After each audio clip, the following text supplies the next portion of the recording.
Ici, dans l'un des plus anciens marchés de Hong Kong, vous trouverez des fruits de toutes formes, tailles et origines. Mais certains d'entre eux sont plus nombreux que les autres. Les chiffres officiels montrent en effet que la ville est en fait l'un des plus grands importateurs de fruits américains.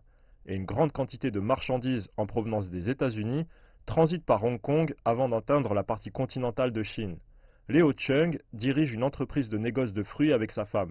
Ils ont longtemps bénéficié d'importations en franchise de droit sur les fruits américains en vertu de l'accord spécial de Washington avec Hong Kong.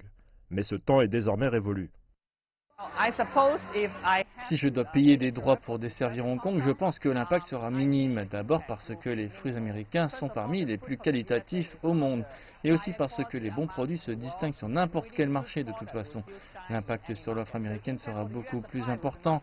La Chine cultive de plus en plus de fruits elle-même et le modèle de consommation a changé pour les fruits de qualité supérieure.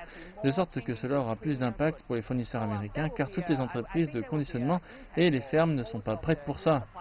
L'excédent commercial des États-Unis avec Hong Kong est le plus important parmi tous ses partenaires commerciaux.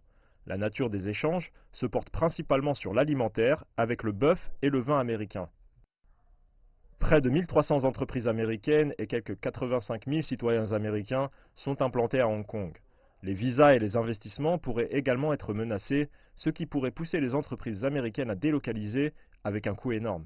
La Chambre de commerce américaine de Hong Kong a déclaré que les récentes tensions inquiétaient ses entreprises membres.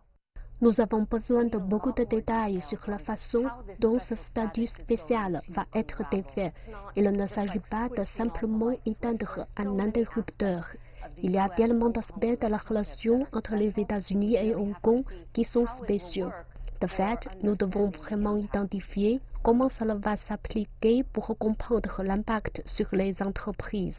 Chung, lui, ne veut pas se mêler de politique. Il espère simplement que son entreprise pourra continuer à fournir ses clients dans le monde entier.